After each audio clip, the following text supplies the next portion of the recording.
আসসালামু আলাইকুম। কেমন আছেন সবাই? রংধনু এগ্রো থেকে আমি মোহাম্মদ আবুল হাসান। নতুন আরেকটা ভিডিওতে আপনাদের সবাইকে স্বাগতম। আশা করি সবাই ভালো আছেন। এই ভিডিওটা হচ্ছে আ আমি তো জানেন যে ভার্মি কম্পোস্ট উৎপাদন করি। তো ভার্মি কম্পোস্ট উৎপাদন করলে যে কেঁচো আছে, কেঁচো নিয়ে কাজ করি আমি। আমি কেঁচো বিক্রি করি। কেঁচো বিক্রি করি বা কেঁচো গুছানোর বা কিভাবে পাঠাই সেইভাবে সেই ভিডিওগুলো আছে। অনেকে আমার কাছে জানতে চান যে, "ভাই আমাকে তো কেঁচো দিলেন কিন্তু কেঁচোগুলা করব কিভাবে? মানে আ গোবরের ভিতরে দিব কিভাবে?" তো আজকে হচ্ছে আমার এই যে এটা দেখতেছেন, এটা হচ্ছে আমার গরুর ঘর ছিল। আমার অন্য শেড তো আপনারা দেখছেন, অন্য আমার ভিডিওতে দেখবেন। বিভিন্ন ভিডিওতে তো আপনারা আমার ওই যে আ ভার্মি কম্পোস্ট উৎপাদনের যে সেটটা আছে সেই ভিডিও দেখবেন আমার চ্যানেলে আছে। সেটা হচ্ছে আমি ক্যারটের মধ্যে করছিলাম। এখন যেটা আমি করতেছি এটা আমার আ আ গরুর শেড ছিল। শেডের ভিতরে কিছু হাউস পড়েছিল। হাউসগুলা হচ্ছে আ গোবর খাওয়ানো সরি গরু খাওয়ানোর যে হাউসগুলা, সেই হাউসগুলা পড়েছিল। আমি এইখানে কিছু গোবর দেখেন পুরাতন গোবর। অবশ্যই ভার্মি কম্পোস্ট উৎপাদন করতে হলে এই যে পুরাতন গোবর দিতে হবে। পুরাতন গোবর আ ৬ মাস, ১ বছর, ২ বছরের গোবরও দিতে পারেন। যতটা পুরাতন হয় ততটাই ভালো। কথা হচ্ছে আপনি গো আ গ্যাস মুক্ত করতে হবে। গোবরগুলা গ্যাস মুক্ত করে তারপরে হচ্ছে ওর ভিতরে কেঁচো দিতে হবে। তা না হলে কেঁচোগুলা মারা যাবে। তো গ্যাস মুক্ত করার পদ্ধতি আছে বিভিন্ন ধরনের। আরেকদিন সম্ভবত আপনাদের আরেকদিন এই কথা বলব। অন্য ভিডিওতে এগুলো বিস্তারিত বলা আছে। আপনারা দেখে নিবেন। অথবা কারো জানার দরকার হলে আমাকে ফোন করবেন, আমাকে মেসেজ করবেন। ইনশাআল্লাহ আমি জবাব দিব। তো এগুলো হচ্ছে আমার গ্যাস মুক্ত গোবর। গ্যাস মুক্ত গোবরের ভিতরে এই যে দেখেন এই যে আমার বলের ভিতরে, এই বলটার ভিতরে কেঁচো আছে। কেঁচো আছে, কেঁচোগুলো হচ্ছে আমি অন্য ফার্ম থেকে মানে আমার ওই অন্য প্রজেক্ট থেকে আমি এখানে এনে এই এই প্রজেক্টে নতুন করে শুরু করলাম। মানে এই সেটে আমার ভার্মি কম্পোস্ট নতুন করে শুরু করলাম। তো ভাবলাম যে আপনাদের সাথে একটু কেঁচোটা কিভাবে গোবরের ভিতরে দিতে হয় সেটা আপনাদেরকে জানাই। তো আপনারা থাকেন আমার সাথে। আমি এই কেঁচোগুলা গোবরের ভিতরে কিভাবে দেই এটা আপনাদেরকে দেখাবো ইনশাআল্লাহ। তো আপনারা দেখছেন, আপনাদের দেখাই যে এটা হচ্ছে আমার অন্য শেড থেকে এই কেঁচোগুলা নিয়ে আসছি। নিয়ে এসে আমার এই যে নতুন যেই প্রজেক্টে এর ভিতর দেব। এই যে কেঁচো দেখতে পাচ্ছেন। দেখা যায়? কেঁচো দেখা যায়? এই যে কেঁচোগুলা দেখছেন? এগুলা হচ্ছে আসলে আমি কেঁচো বলতেছি, আসলে এগুলো হচ্ছে গোল্ড। এগুলো হচ্ছে গোল্ড। এটা হচ্ছে অস্ট্রেলিয়ান কেঁচো, আমাদের দেশি কেঁচো না। সাইজ দেখছেন? একেবারে চিকন, চিকন সাইজ। এটা আপনার আমাদের দেশের কেঁচোগুলো যেমন বড় হয়, সেই অত বড় হবে না এটা কেঁচোটা। এটা এতটুকু থাকবে কিন্তু এটার কার্যক্ষমতা মানে অনেক বেশি, প্রচুর। কারণ একটা বড় কেঁচোতে যে পরিমাণ আ খাদ্য খায়, তার থেকে এটা হচ্ছে ৩ ডবল খায়। মানে এটা শ্রমিকের কেঁচোটা হচ্ছে শ্রমিক। ভার্মি কম্পোস্ট উৎপাদনের ক্ষেত্রে কেঁচোটা হচ্ছে শ্রমিক। কাজ করে হচ্ছে আমাদের দেশে বড়, বড় একেকটা কেঁচো প্রায় ১ হাত লম্বা, ১/২ হাত লম্বা একেকটা কেঁচো। এখানে দেখেন এই কেঁচোটা মাত্র হচ্ছে এটা ম্যাচিউরড একটা কেঁচো। এটার সর্বোচ্চ ২ ইঞ্চি, ১.৫ থেকে ২ ইঞ্চি।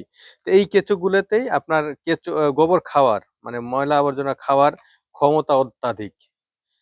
সেজন্য এই কেঁচোগুলো আমরা আমাদের দেশে ওই অস্ট্রেলিয়া থেকে আমদানি করে তারপরে এই কেঁচোগুলো দিয়ে তৈরি করি। ভার্মি কম্পোস্ট উৎপাদন করা হয়। এইটা হচ্ছে আমার যে এই শেডটা দেখাইছি, একটু ঘুরায় দেখাও। এটার ভিতরে আমার হচ্ছে ৬ কেজি ৭ কেজি পরিমাণ ৬ কেজি মানে এটার ভিতরে ৬ কেজি, ওটার ভিতরে ৪ কেজি। ১০ কেজি কেঁচো দিতে হবে এর ভিতরে। এই কেঁচো দেওয়ার রেশিওটা হচ্ছে আপনার ১০০ কেজি গোবরের জন্য ১০০ কেজি গোবরের জন্য ১ কেজি কেঁচো দিতে হবে। সেটা আপনি ক্যারেটে দেন। ক্যারেটে যদি ৩০-৪০ কেজি গোবর থাকে, ৩০-৪০ কেজি গোবরের জন্য আপনার ২০০ থেকে ৩০০ গ্রাম বা ৪০০ গ্রাম আপনি দিবেন। আর আর যদি চারিতে করেন বা এই হাউজে করেন আমার মতো, হাউজে একটা আইডিয়া করতে হবে যে আপনার আ কতটুক গোবর থাকবে।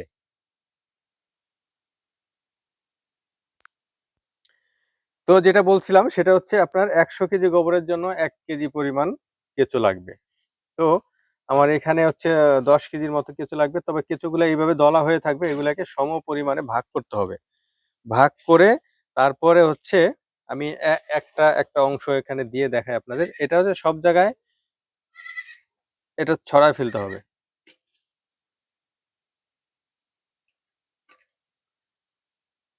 কেঁচোগুলো এক জায়গায় থাকবে, যেহেতু এক জায়গা থেকে অন্য জায়গায় নিলে ওইগুলো এক জায়গায় থাকে। কারণ ওরা হচ্ছে কিছু হচ্ছে রোদ গরম এগুলো পছন্দ করে না। রোদ এবং বৃষ্টি, এই আমার ঘরটা দেখতেছেন, এখানে কিন্তু অন্ধকার হচ্ছে না, যে এখান থেকে পর্দা দেওয়া আছে, দেখা যায় পর্দা দেখা যায়, এই পর্দা দেওয়া আছে, এইটা তো অন্ধকার হচ্ছে না লাগবে, মানে আলো ছায়ার মধ্যে হচ্ছে কেঁচো ভার্মি কম্পোস্ট উৎপাদন করতে ইয়া হয়। কারণ কেঁচোগুলো কাজ করে ভালো, রোদের মধ্যে কাজ করবে না বা বেশি ভিজা।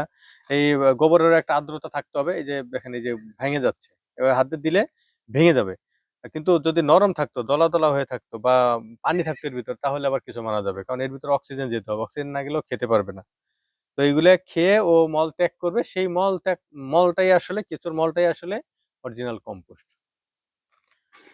তো এটা আমি ছাড়াই নিচ্ছি একেবারে সব জায়গায়, মানে এই গোবরগুলা, মানে এই খাদ্য বা গোবরগুলার সাথে এই যেখানে এই আপনার কেঁচোগুলা যেন সম পরিমাণে থাকে, ছিটায় ছিটায় থাকে, এক জায়গায় থাকবে না। এক জায়গায় থাকলেও এক জায়গায় ঢুকে যাবে, কিন্তু সব জায়গায় দেওয়া যাবে না। তো এরকম এটা ছড়াই নিয়ে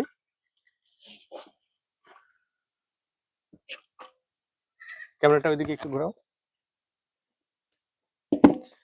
এটা সব জায়গায় সম পরিমাণ, এই যে আমি দিচ্ছি এইভাবে দিয়ে দিতে হবে। দিয়ে দেওয়ার পরে এভাবে আপনি ছিটাই দিবেন।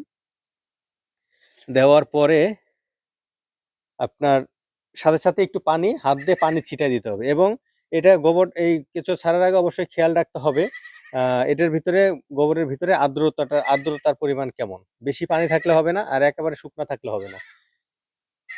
এই পরিমাণ থাকতে হবে যে ওরা যেন সাথে সাথে ঢুকে যেতে পারে। এই যে দিচ্ছি দেখেন, 5 মিনিটের মধ্যে ওরা সব গোবরের মধ্যে ঢুকে যাবে। আর গোবরের মধ্যে ঢুকে যাওয়া মানে কেঁচোগুলা সুস্থ, কেঁচোগুলা সুস্থ আছে।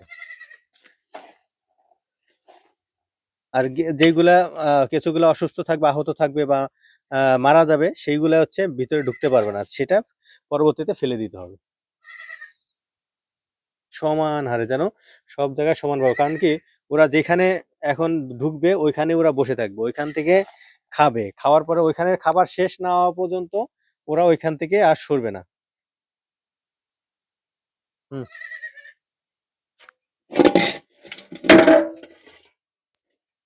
এদিকে দেখো, এদিকে দেখো, আমি সবগুলা সুন্দরভাবে সমানভাবে ছিটানো হয়ে গেছে। এখন এর উপর দিয়ে আমি একটু পানি দিয়ে দিব।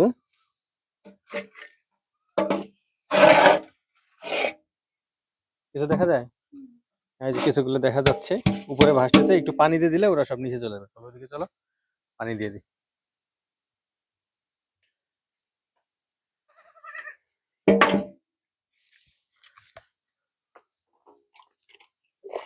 এখানে বালতিতে পানি আছে, এটা নিয়ে জাস্ট এইভাবে হালকা করে একটু পানিটা ছিটিয়ে দিবেন। দেখা যায়, দেখো তো, হাত দিয়ে, এখানে পাইপ দিয়ে পানি দেওয়া যাবে না, পাইপ দিয়ে পানি দিলে এখন বেশি পরিমাণ হয়ে যাবে। এখানে এই যে এইভাবে পানি ছিটিয়ে দিবেন, যেমন চারা গাছে যেভাবে পানি দেওয়া হয় সেইভাবে।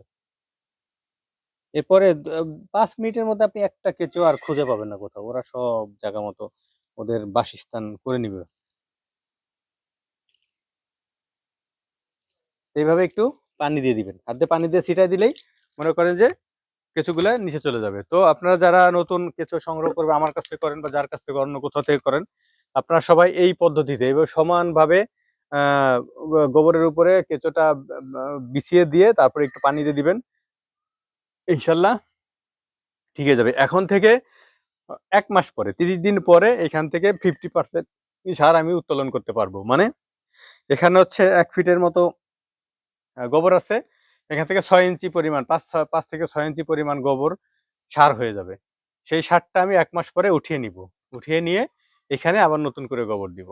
তো এটা 1 মাস পরে যখন সার উঠাবো, তখন আপনাদেরকে আবার একটা ভিডিও দেবো, ইনশাল্লাহ আপডেট দিতে থাকবো। আপনারা আমার সাথে থাকেন, আগামী ভিডিও পর্যন্ত সবাই ভালো থাকেন এই আশা করে আজকের মতো এখানে শেষ করছি। আল্লাহ হাফেজ।